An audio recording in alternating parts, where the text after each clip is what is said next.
네, 시청자 여러분 안녕하십니까? 주말 뉴스 BGM원입니다. 3분기 사상 최대 매출을 기록한 넥슨이 글로벌 공략을 강화합니다. 오는 17일 지스타 2022에서 이 게임 전략을 발표할 이정환 대표의 입에 관심이 집중되고 있습니다. 박주영 기자입니다. 넥슨이 4년 만에 오프라인으로 지스타에 참가합니다. 메인 슬로건은 귀환. 신작 게임 개발 전략을 선택과 집중으로 바꾸고 초심으로 돌아가 재미에 집중해 개발해온 대형 신작과 실험적 작품 등 새로운 게임들을 선보이겠다는 넥슨의 의지를 담았습니다.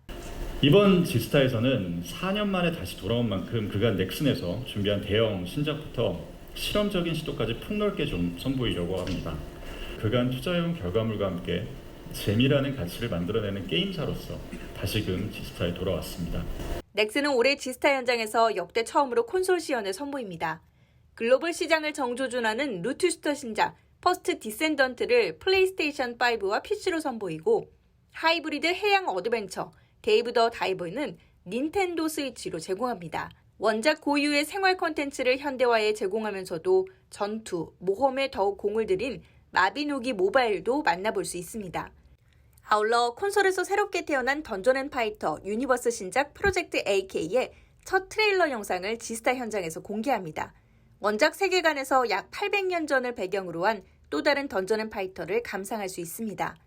이정원 대표는 신작의 개발 방향이 지금은 명작 IP를 멀티 플랫폼으로 활용하는 것에 국한되어 있지만 앞으로는 새로운 IP 출시를 통한 글로벌 시장 공략을 가속화할 것이라고 밝혔습니다. 저희가 기존에 보유한 IP 기반으로 멀티 플랫폼과 해외를 한번 적극적으로 타진을 해보고 종국에 저희가 지향을 하는 거는 기존의 넥슨이 갖고 있지 않았던 새로운 IP. 이번에 지스타에서 선보이지는 못하지만 머헤이븐이나 프라시아 전기나 VX나 굉장히 좀 기존에 없었던 IP의 신작들도 정말 활발히 개발을 하고 있거든요. 2023년까지는 저희의 페이즈 한 2 정도로 봐주시면 될 것 같고 2024년부터는 정말 글로벌의 멀티 플랫폼 타겟으로 정말 없었던 IP를 새로 한번 잉태하는 그런 페이즈 3. 한편 넥슨은 장항준 감독의 신작 영화 리바운드 제작 참여 소식도 전했습니다. 실화를 기반으로 청소년들에게 울림이 있는 이야기를 전달하면서도 엔터테인먼트 측면의 즐거움도 추구하는 시도입니다. 궁극적으로 IP를 확보하기 위해 과감한 투자와 협업을 이어가겠다는 취지도 밝혔습니다. 팍스경제TV 박주연입니다. 우리 시청자 여러분, 노후자금 어떤 것으로 준비하고 계십니까? 월세, 국민연금, 여러 가지 방안이 있겠죠. 퇴직연금은 어떨까요? 이 박현성 기자가 한국투자신탁운용의 박희훈 솔루션 운용 전문을 만나서 이 퇴직연금 관련 미니 인터뷰를 진행했습니다. 한번 보시죠. 고물가, 고금리, 고환율, 이른바 3고 현상으로 국민연금 수익률이 마이너스를 이어갈 것이란 전망이 나옵니다. 주식과 채권 수익률도 하락세를 지속하고 있습니다. 그렇다 보니 안전한 노후자금 운영에 도움이 되는 퇴직연금 펀드가 주목받고 있습니다. 특히 은퇴 시점에 맞춰 위험자산과 안전자산 비중을 자동으로 조절해주는 TDF 상품에 대한 관심도 높습니다. 박희윤 전문을 통해 연금 펀드의 가치와 투자 노하우를 알아봤습니다. 한 30여 년 바이사이드하고 셀사이드에서 수많은 이제 포트폴리오를 만들어 봤습니다. 국내 포트폴리오, 해외 포트폴리오, 자산배. 어쩌면 이번이 마지막 포트폴리오일지는 모르지만 30년 만에 가장 마음이 편한 포트폴리오를 지금 만들어서 제공하고 있다. 한국투자신탁운용 솔루션 본부는 투자 철학이 명확합니다. 고객들에게 조금 더 수익률을 좋게 만들어 드리기 위해서 저비용, 장기 투자 베이스의 새로운 TDF를 런칭했다고 보시면 될 것 같습니다. 98년생 기준으로 40년 후에 은퇴하는 사람의 공적연금의 소득 대체율이 31%밖에 안 됩니다. 그러니까 69%는 지금 소득만큼에서 모자라는 거거든요.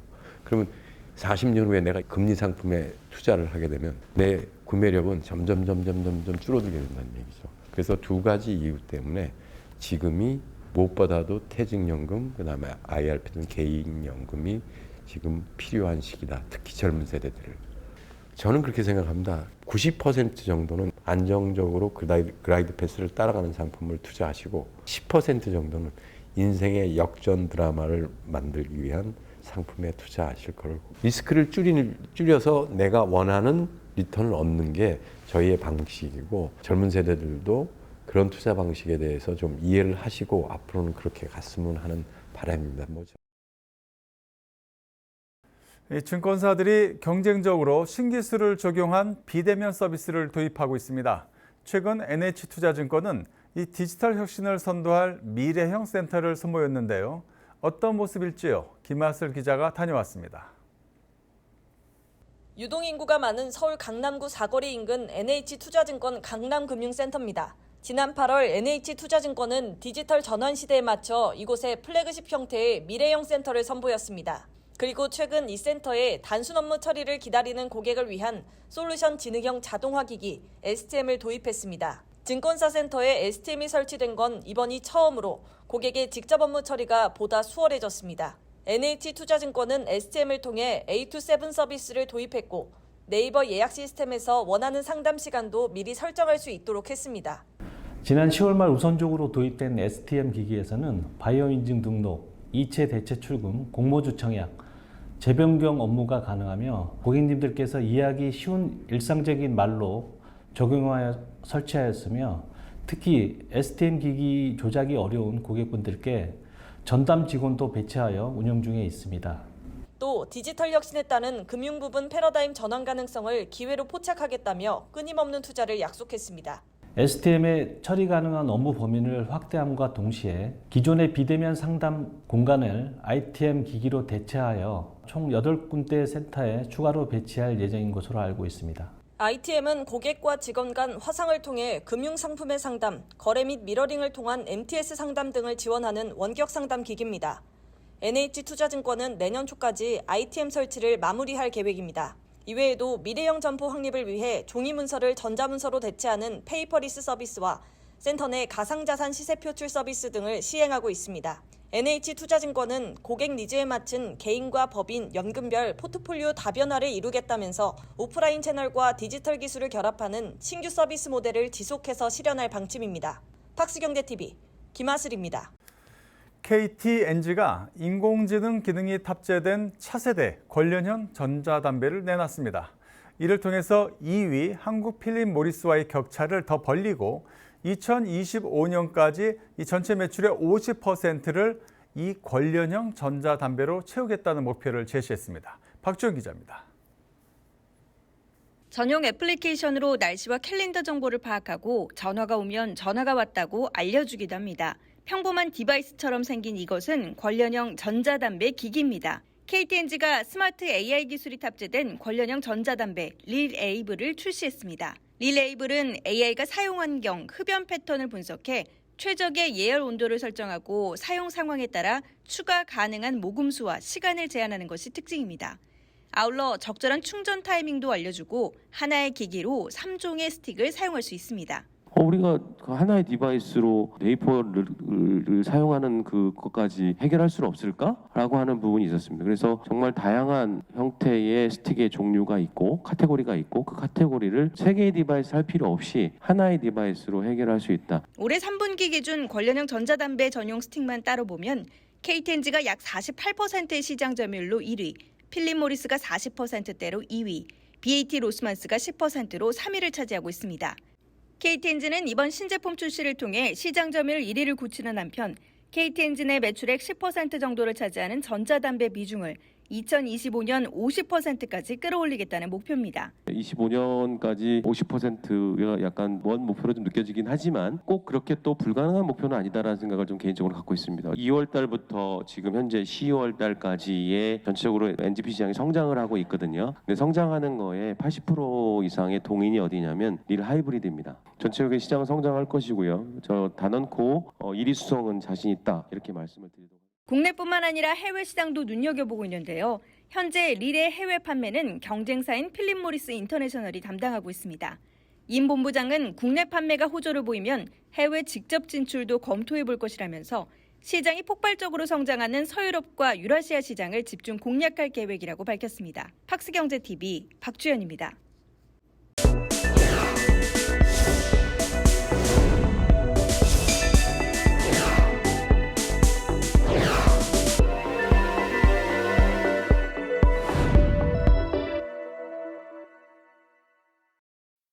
자, 오늘은 한국전력 한전 이야기를 좀 해보겠습니다. 이 정부가 한국전력공사의 전력 구매 가격을 경쟁 입찰로 정하는 가격 입찰제 도입을 적극 검토 중에 있습니다. 이 발전사 간 경쟁을 통해서 이 전력 도매가를 내려서 궁극적으로 한국전력의 적자를 좀 해소해 보겠다, 이런 이야기입니다. 관련 내용 박나연 기자와 이야기 나눠보겠습니다. 박 기자. 그러니까 한전의 이 적자폭을 줄이려는 여러 방안들이 지금 막 나오고 있는 거죠? 네, 산업부가 발표한 제10차 전력수급 계획에 따르면 전력시장의 가격입찰제 도입을 추진한다는 내용이 포함되어 있는데요. 발전사가 전력거래소에서 한전의 전기를 팔 때 경쟁 입찰을 하도록 하겠다는 게 골자입니다. 현재는 발전 단가가 가장 높은 발전기를 기준으로 전력 도매가가 결정되는데요. 이런 구조는 한전 적자를 키우는 요인으로 줄곧 지적돼 왔습니다. 그래서 앞으로는 발전사들이 써낸 입찰가에 따라 전력 판매가 이뤄지도록 하겠다는 겁니다. 이렇게 되면 자연스럽게 발전사 간의 경쟁이 촉진된다고 보는 거죠. 경쟁이 되니까 전력 구매가가 낮아진다. 자, 이 가격 입찰제 어떤 방식으로 진행이 됩니까? 네, 가격 입찰제는 1단계와 2단계로 나눠서 추진되게 되는데요. 1단계에서는 각 발전사가 기준 연료비의 플러스 마이너스 5에서 10% 범위에서 연료비 등 각종 비용의 적정 이윤을 고려해 자율적으로 입찰에 참여할 수 있습니다. 이런 방식이 안착되면 정부에서는 2단계로 전면 가격 입찰제도 도입한다는 계획입니다. 자, 확실히 이제 경쟁을 활성화시킨다, 이렇게 이야기 되는데 이 외에도 정부에서 가지고 있는 어떤 또 대책도 있습니까? 네, 정부의 전력시장 개편안을 보면 발전사뿐 아니라 한국전력도 입찰을 허용한다는 내용이 포함되어 있습니다. 전력 수요자인 한전도 원하는 가격으로 전력 구매 입찰에 나설 수 있는 양방향 입찰제를 도입하겠다는 겁니다. 또 전력 수급 여건을 실시간으로 반영해 정확한 전력의 가치를 산정한 뒤 보상하는 방안도 허용할 방침입니다. 마지막으로 PPA, 즉 직접 전력 구매 계약을 확대하는 방안도 주목할 만한데요. 업계에서는 PPA가 확대되면 전력 소비자의 선택권이 늘어나기 때문에 전력 도매가의 급격한 변동에 대비할 수 있다고 보고 있습니다. 자, 이렇게 되면은 이제 최근 들어서 계속 오르고 있는 전기 요금 좀 내려갈 개연성은 있는 겁니까? 그렇게 보기에는 조금 무리가 있는데요. 예. 물론 가격 입찰제 도입으로 한전의 적자가 줄어들면 전기요금이 인상될 요인도 함께 줄어들긴 합니다. 하지만 단순히 한전의 전력 구매 비용이 줄어든다고 해서 전기요금이 덩달아 인하될 가능성은 높지 않아 보이는데요. 한국전력공사 관계자는 전기요금 산정에는 전력 도매가 외에도 영향을 미치는 요인들이 많고 발전원 등을 종합적으로 검토해서 결정이 되기 때문에 이번 가격 입찰제가 직접적으로 전기요금 인하로 이어진다고 보는 건 성급하다고 설명했습니다. 일단은 전기요금 인하까지는 좀 더 시간을 두고 봐야 되겠다, 이런 생각이 들고요. 자, 이 제도 그렇다면 언제부터 시행이 되는 겁니까? 네, 정부에서는 구체적인 시기 등에 대해서는 미정이라는 입장인데요.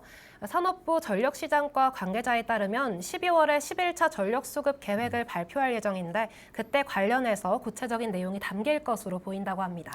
네, 이 내용은 이제 계속해서 우리 기자들이 취재해서 우리 시청자 여러분께 전해드리도록 하겠습니다. 지금까지 박나연 기자였습니다. 수고하셨습니다.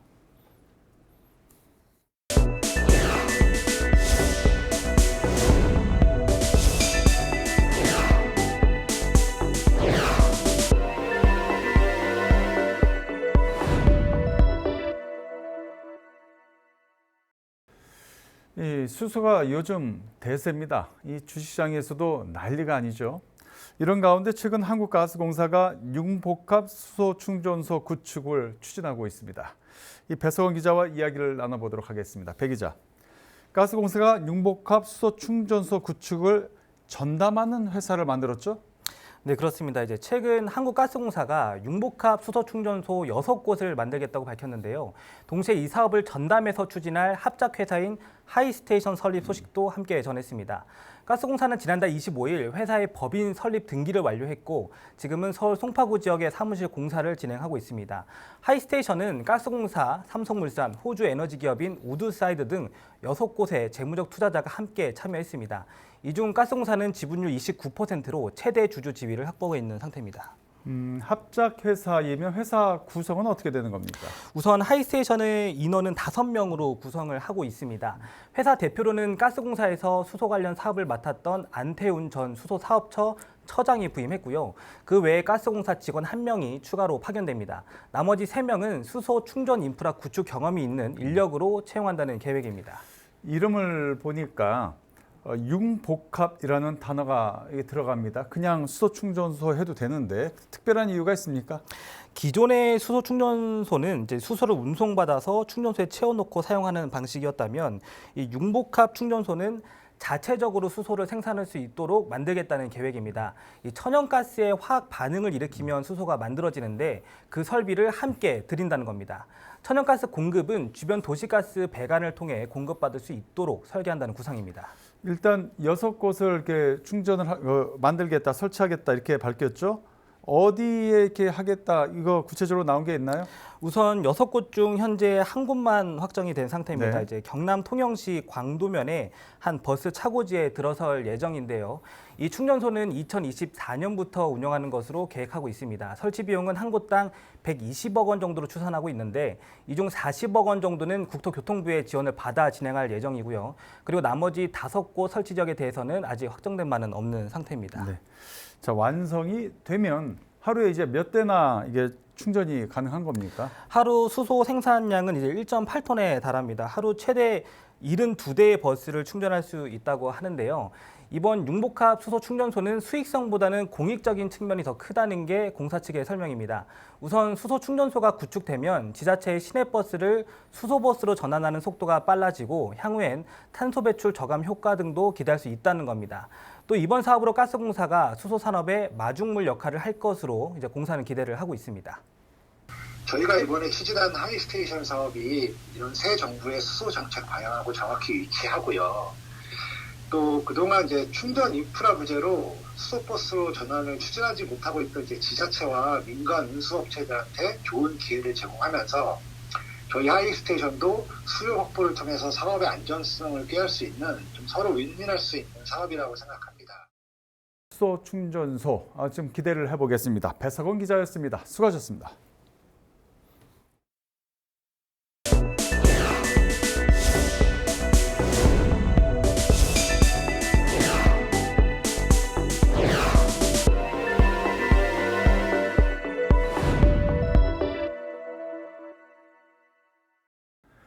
이 영국, 스웨덴, 프랑스에서 이 최고의 하이브리드 차 부분 1위를 휩쓰는 등 이 유럽 시장에서 호평을 받은 차, 바로 이 차입니다.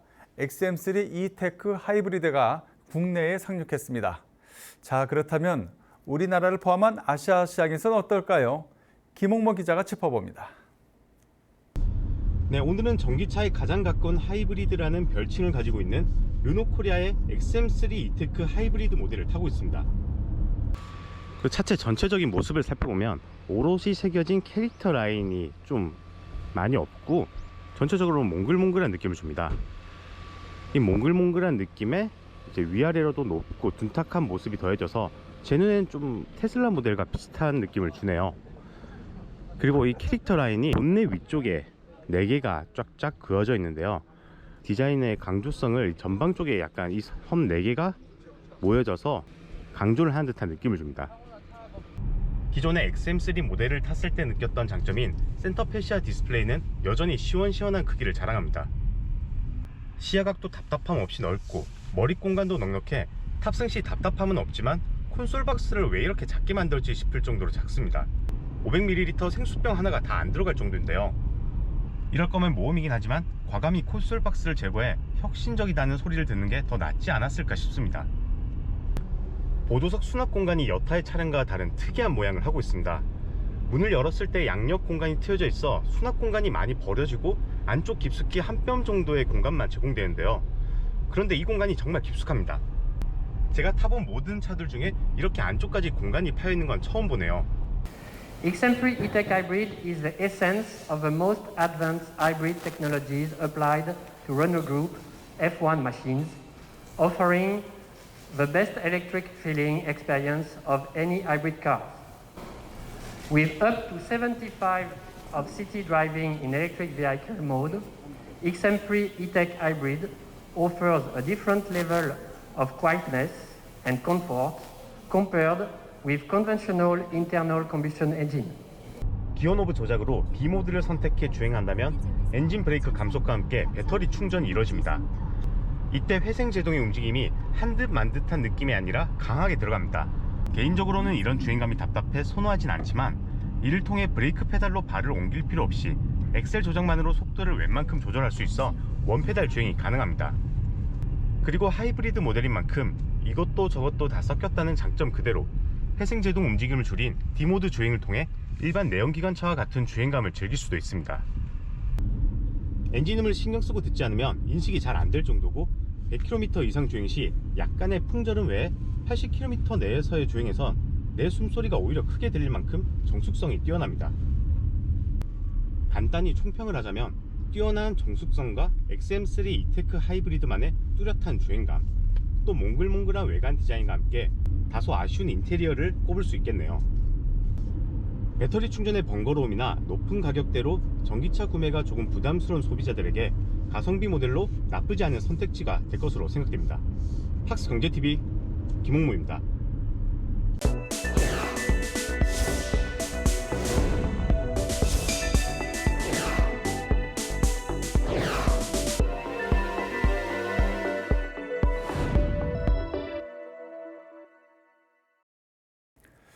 몸 안에 약물을 전달하는 시스템을 이른바 DDS 플랫폼이라고 부릅니다. 먹는 알약, 피부에 붙이는 패치, 주사제 등 이 방법은 다양합니다. 이 중 장기 지속형 주사제를 통해서 약물 효능을 높일 수 있도록 이끌고 있는 기업 인벤티지랩이 11월 코스닥 시장에 입성합니다. 상장 후에는 플랫폼 확장과 사업 다변화를 예고했는데요. 김주희 대표를 김효선 기자가 만났습니다. 자체적으로 구축한 마이크로 플루이드 기반 약물 전달 시스템을 통해 장기 주사제와 mRNA 유전자 치료제를 개발하고 있는 기업 인벤티지랩. 회사는 2015년 설립 이후 지속적인 파이프라인 확장을 통해 DDS 플랫폼 전문 기업으로 성장하고 있습니다. 상장 이후 더 큰 성장을 꿈꾸고 있는데요. 김주희 대표의 계획 자세히 살펴봤습니다. 저희는 이제 DDS 기술을 개발하고 있는 회사고요. 어떤 형태로든 몸 안으로 치료약물을 전달하는 방식의 기술인데 저희는 그 전달 방식 중에서 특히 장기 지속형 주사제하고 mRNA나 여러 가지 유전 물질들을 체내로 안전하게 전달하는 유전자 치료제나 mRNA 백신을 개발하는 전반적으로 주사제 분야에 집중하고 있는 DDS 회사입니다. 저희한테 중요한 것은 어떤 형태의 제형 딜리버리 형태를 새로운 기술로 도입하기 위한 그런 플랫폼을 개발을 하는 데 있기 때문에 플랫폼이 기반이 잘 다져져 있으면 어떤 형태의 파이프라인이나 적응증이 되더라도 그와 관련된 의약품들을 개발하는 데 있어서 그 다이버시티가 충분히 수용이 되는 그런 형태의 성격을 가지고 있거든요. 그래서 플랫폼 기술을 중심으로 개발을 하고 있고 파이프라인의 어떤 컨셉을 중심으로 개발하는 다기보다는 플랫폼 기반이라고 보시면 될 것 같습니다.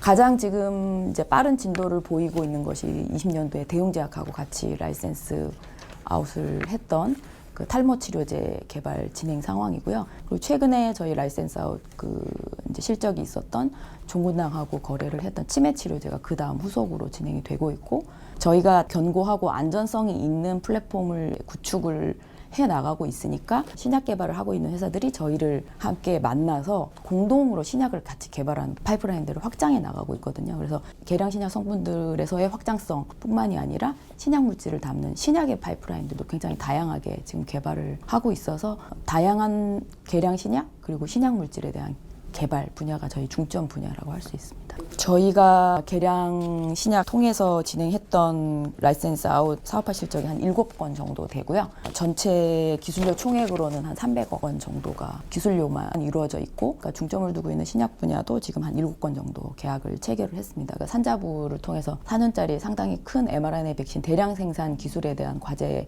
선정되기도 했거든요. 그래서 그런 유전자 치료제 mRNA 백신에 대해서는 CDMO 사업을 기획을 하고 있기 때문에 상장 이후에 아마 구체적인 CDMO를 통한 사업적 성과, 수익 또 이제 기대를 하고 있습니다. 오히려 상장을 하고 나면 더욱더 많은 가시적인 성과들이 꾸준히 나올 것으로 생각을 하고 있고요. 비임상 또는 뭐 초기 임상 단계에서 구체적인 가시적인 성과들이 상장 이후 뭐 24년, 25년 그 정도 사이에 많은 성과들이 나올 것으로 저도 기대를 하고 있어서 계획들이 이제 실현되는데 큰 기대감을 가지고 있습니다.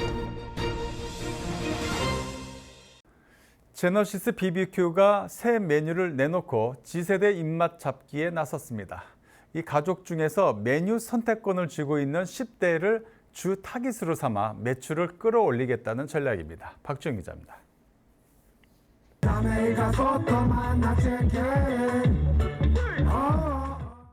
제너시스 BBQ가 자메이카 소떡 만나 치킨을 내놓고 Z세대인 10대 집중 공략에 나섭니다. 이번 신제품은 황금 올리브 특유의 바삭함에 이국적인 캐리비안풍 저크 소스를 조화시켜 알싸한 매콤함과 짭조름함이 특징인데요. 10대, 20대 BBQ 고객의 인기 메뉴가 자메이카 통다리구이와 소떡소떡인 점에 착안한 맞춤형 기획 상품입니다. Z세대를 공략한 새로운 형태의 마케팅도 펼치는데요. 최근 Z세대 사이에서 유행하는 레트로 감성을 활용해 지난 2006년 신혜라 씨가 부른 BBQ CM송을 레게 버전으로 새롭게 제작하고 뮤직비디오도 만들었습니다. Z세대를 확보하는 데 목적이 있습니다.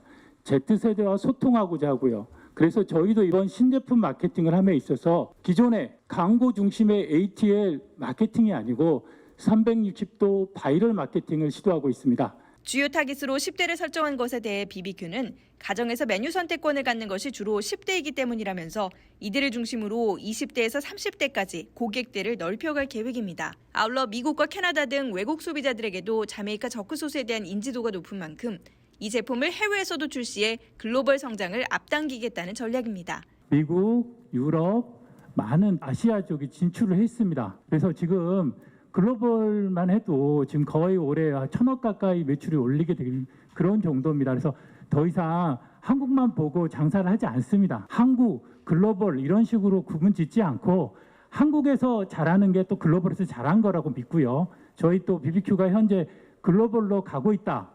글로벌에 맞춰 있다는 거로 좀 말씀드리고 싶고. BBQ는 치킨 기업 중에서도 MZ세대와의 소통을 위해 각별히 노력을 기울이는 기업 중 한 곳인데요. 앞서 웹 예능 콘텐츠 내고왕을 활용해 호감 이미지를 높이는가 하면 자사앱을 활용한 데이 이벤트를 진행하는 등 다양한 시도를 이어가고 있습니다. 철저하게 Z세대 소비자들의 빅데이터를 기반으로 탄생한 신제품과 마케팅이 이번에도 10대 소비자의 마음을 제대로 잡을 수 있을지 이목이 쏠립니다. 팍스경제TV 박주연입니다. 이상으로 BGM머니를 마칩니다. 다음 주에도 우리 기자들이 발로 뛰는 생생한 현장의 모습 우리 시청자 여러분께 전해드리겠습니다. 고맙습니다.